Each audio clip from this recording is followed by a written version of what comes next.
Okay, we're back in the glass bead game, and what I wanted to do next was go back to the book Godel, Escher, Bach by Douglas Hofstadter, and I just found something interesting, and it's the preface to GEB's 20th anniversary edition, and I've been reading the last few pages of this, and it really summarizes it good, and I just wanted to read out of this book, and I'll just start at the top. So, what is this book about? Godel, Escher, Bach, an eternal golden braid, usually known by its acronym GEB, really about? The question has haunted me ever since I was scribbling on the first drafts in pen way back in 1973. Friends would inquire, of course, that was so gripped by, but I was hard present to explain it concisely. A few years later, in 1980, when GEB found itself for a while on the bestseller list of the New York Times, the obligatory one-sentence summary printed underneath the title said the following: for several weeks running, a scientist urges that reality is a system of interconnected braids. After I protested vehemently about this utter hogwash, they finally substituted something a little better, just barely accurate enough to keep me from howling again. Many people think the title tells it all. A book about a mathematician, an artist, and a musician. But, but the most casual look will show that these three individuals per se, august though they undeniably are, play but tiny roles in the book's content. There's no way the book is about these three people. Well then, how about describing GEB as a book that shows how math, art, and music are really all the same thing at their core? Again, this is a million miles off. And yet I've heard it over and over again, not only from non-readers, but also from readers, even very ardent readers of the book. And in bookstores, I have run across GEB gracing the shelves of many diverse sections, including not only math, general science, philosophy, and cognitive science, which are all fine, but also religion, the occult, and God, and who knows what else. Why is it so hard to figure out what this book is all about? Certainly it's not just its length. No, it must be in part that GEB delves, and not just superficially, into so many motley topics: fugues and canons, logic and truth, geometry, recursion, syntactic structures, the nature of meaning, Zen Buddhism, paradoxes, brain and mind, reductionism and holism, ant colonies, concepts and mental representations, translation, computers and their languages, DNA, proteins, the genetic code, artificial intelligence, creativity, consciousness, and free will, sometimes even art and music, of all things. That many people find it impossible to locate the core focus, the key images and ideas that lie at the core of GEB. Needless to say, this widespread confusion has been quite frustrating to me over the years, since I felt sure I had spelled out my aims over and over in the text itself. Certainly, however, I didn't do it sufficiently often or sufficiently clear. But since now I've got the chance to do it once more, and in a prominent spot in the book to boot, let me try one last time to say why I wrote this book, what it's all about, and what its principal thesis is. In a word, GEB is a very personal attempt to say how it is that animate beings come out of inanimate matter. What is a self, and how can a self come out of stuff that is selfless as a stone or a puddle? What is an I, and why are there such things found, at least so far, only in association with, as poet Russell Edison once wonderfully phrased it, teetering bulbs of dread and dream? That is, only in association with certain kinds of gooey lumps of encased in hard protective shells mounted atop mobile pedestals that roam the world on pairs of slightly fuzzed jointed stilts. GEB approaches these questions by slowly building up an analogy that likens inanimate molecules to meaningless symbols, and further likens selves, or eyes, or souls, if you prefer, whatever it is that distinguishes animate from inanimate matter, to certain special swirly, twisty, vortex-like and meaningful patterns that arise only in particular types of systems of meaningless symbols. It is these strange, twisty patterns that the book spends so much time on because they are little known, little appreciated, counterintuitive, and quite filled with mystery.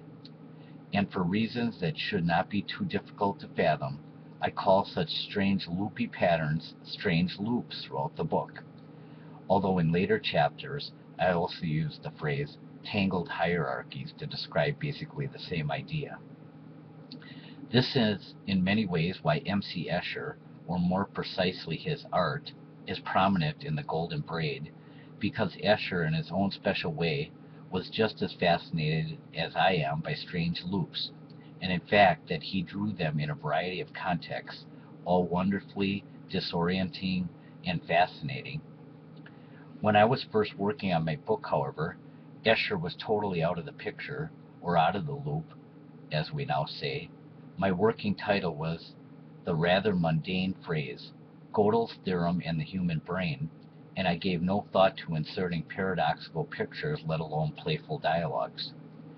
It's just the time and time again, while writing about my notion of strange loops, I would catch fleeting glimpses of this or that Escher print flashing almost subliminally before my mind's eye, and finally one day I realized that these images were so connected in my own mind with the ideas that I was writing about that for me to deprive my readers of the connection that I myself felt so strongly would be nothing less than perverse.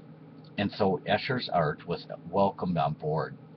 As for Bach, I'll come back to his entry into my metaphorical fugue on minds and machines a little later.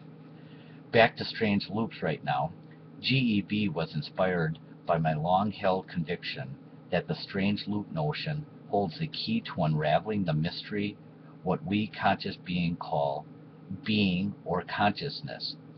I was first hit by this idea when, as a teenager, I found myself obsessively pondering the quintessential strange loop that lies at the core of the proof of Kurt Gödel's famous incompleteness theorem in mathematical logic, a rather arcane place one might well think to stumble across the secret behind the nature of selves and eyes, and yet I practically heard it screaming up at me from the pages of Nagel and Newman that this was what it was all about. This preface is not the time and place to go into details, indeed. That's why the tome you're holding has written, so it would be a bit presumptuous of me to think I could outdo its author in just these pages. But one thing is to be said straight off. The Godelian strange loop that arises in a formal systems in mathematics, collections of rules for churning out an endless series of mathematical truths solely by mechanical symbol shunting without any regard to meanings or ideas hidden in the shapes being manipulated, is a loop that allows such a system to perceive itself, to talk about itself, to become self-aware. In a sense, it would not be going too far to say that by virtue of having such a loop, a formal system acquires a self. Meaningless symbols acquire meaning despite themselves. What is so weird in this is that the formal systems where these skeletal cells come to exist are built out of nothing but meaningless symbols. The self, such as it is, arises solely because of a special type of swirly tangled pattern among the meaningless symbols. But now a confession. I am being a bit coy when I repeatedly type the phrase meaningless symbols. as at the end of both of the previous sentences, because a crucial part of my book's argument rests on the idea that meaning cannot be kept out of a formal system when sufficiently complex isomorphisms arise. Meaning comes in despite one's best efforts to keep symbols meaningless. Let me rephrase these last couple of sentences without using the slightly technical term isomorphism. When a system of meaningless symbols has patterns in it that accurately track or mirror various phenomena in the world, then that tracking or mirroring imbues the symbols with some degree of meaning. Indeed, such tracking or mirroring is no less and no more than what meaning is. Depending on how complex and subtle and reliable the tracking is, different degrees of meaningfulness arise. I won't go further into this here, for it's a thesis that is taken up quite often in the text, most of all in chapters 2, 4, 6, 9, and 11. Compared to a typical formal system, human language is unbelievably fluid and subtle in its patterns of tracking reality. And for that reason, the symbols in formal systems can be seen quite arid. Indeed, without too much trouble, one can look at them as totally devoid of meaning. But then again, one can look at a newspaper written in an unfamiliar writing system, and the strange shapes seem like nothing more than wonderfully intricate but totally meaningless patterns. Thus, even human language, rich though it is, can be drained of its seeming significance. As a matter of fact, there are still quite a few philosophers, scientists, and so forth who believe that patterns of symbols per se, such as books or movies or libraries or CD-ROMs or computer programs, no matter how complex or dynamic, never have meaning on their own, but that meaning instead, in some most mysterious manner, springs only from the organic chemistry, or perhaps the quantum mechanics of processes that take place in carbon-based biological brains. Although I have no patience with this parochial bio-chauvinistic view, I nonetheless have a pretty clear sense of its intuitive appeal. Trying to don the hat of a believer in this, on the primacy, indeed the uniqueness of brains, I can see where such people are coming from. Some people feel that some kind of semantic magic takes place only inside our teetering bulbs somewhere behind pairs of eyeballs, even though they can never quite put their finger on how or why this is so. Moreover, they believe that this semantic magic is what is responsible for the existence of human selves, souls, consciousness, eyes, and I, as a matter of fact, quite agree with such thinker that selves and semantics, in other words, that's me, and meanings, do spring from one and the same source.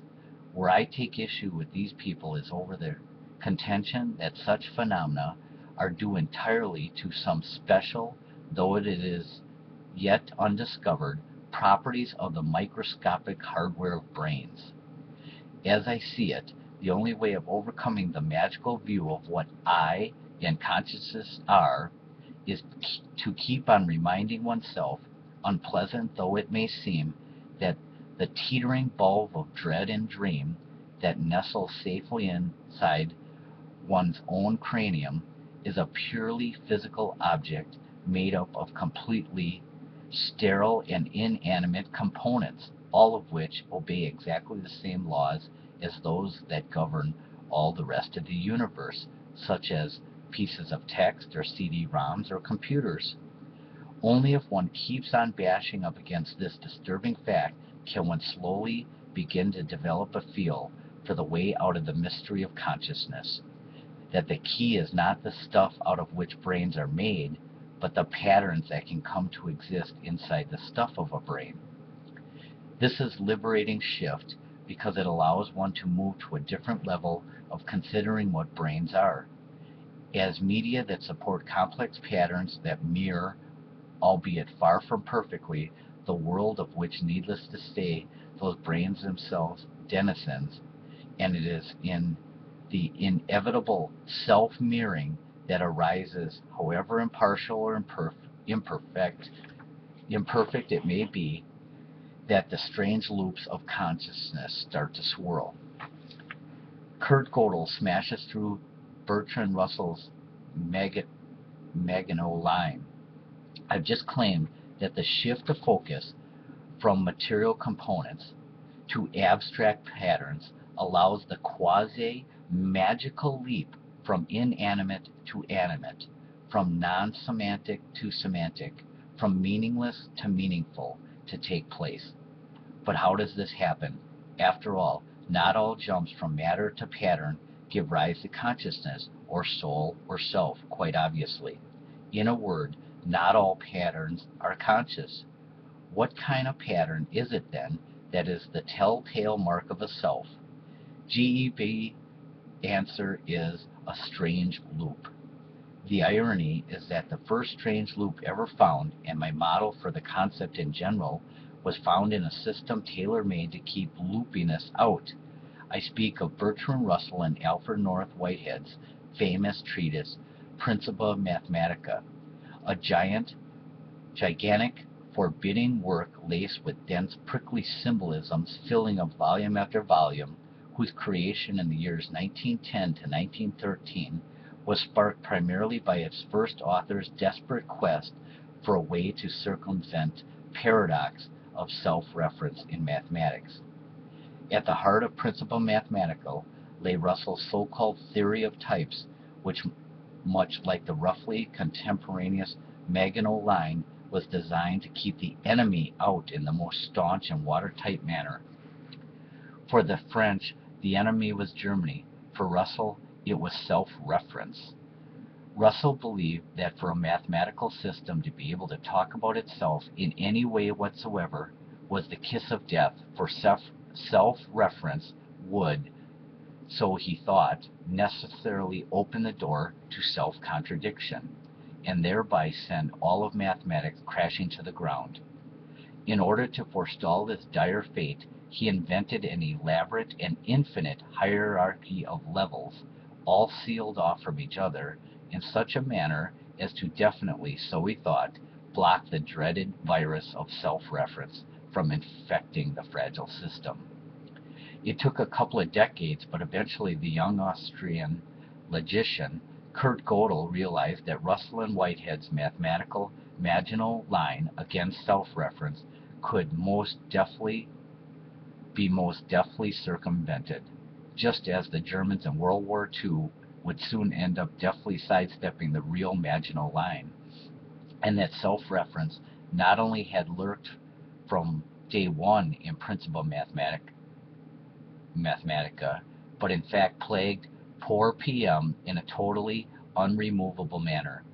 Moreover, as Godel made brutally clear, this thorough riddling of the system by self-reference was not due to some weakness in PM, but quite to the contrary, it was due to its strength. Any similar system would have exactly the same defect. The reason it had been so long for the world to realize this astonishing fact is that it depended on making a leap somewhat analogous to that from a brain to a self, that famous leap from inanimate constituents to animate patterns. For Godel, it all came to focus in 1930 or so, thanks to a simple but wonderfully rich discovery that came to be known as Godel numbering, a mapping whereby the long linear arrangements of strings of symbols in any formal system are mirrored precisely by mathematical relationships among certain usually astronomically large whole numbers.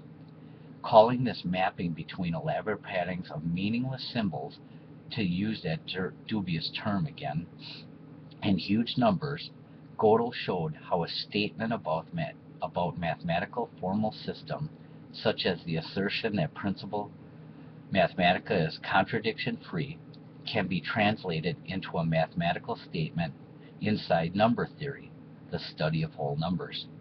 In other words, any mathematical statement can be imported into mathematics. In its new guise, the statement simply asserts as do all statements of number theory, that certain whole numbers have certain properties or relationships to each other.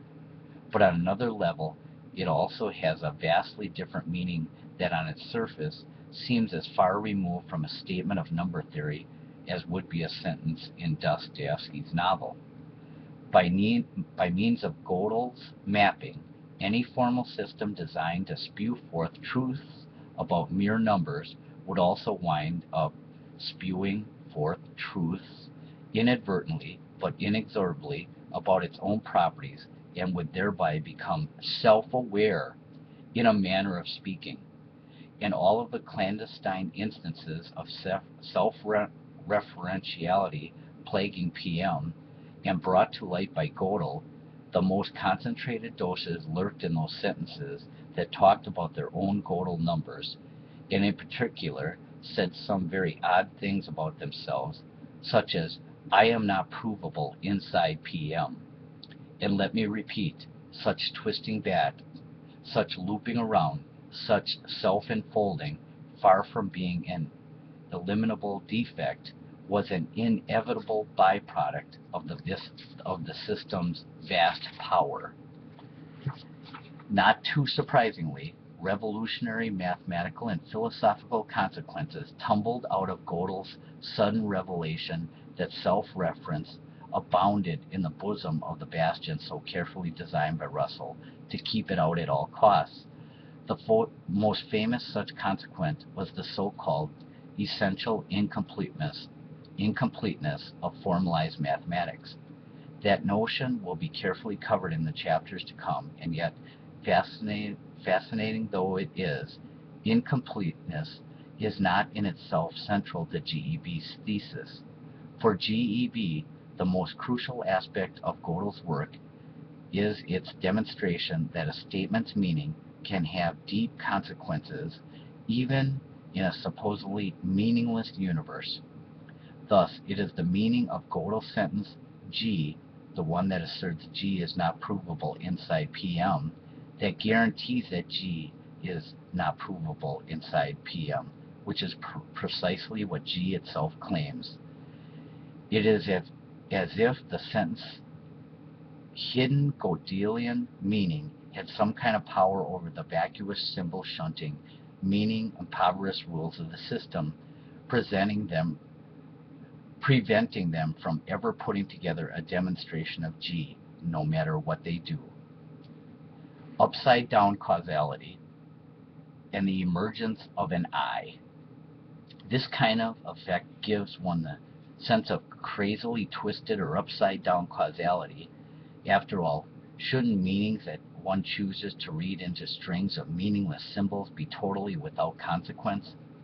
Even stranger is that the only reason sentence G is not provable inside PM is its self-referential meaning. Indeed, it would seem that G, being a true statement about whole numbers, ought to be provable, but thanks to its extra level of meaning as a statement about itself, asserting its own unprovability, it is not. Something very strange thus emerges from the Godelian loop.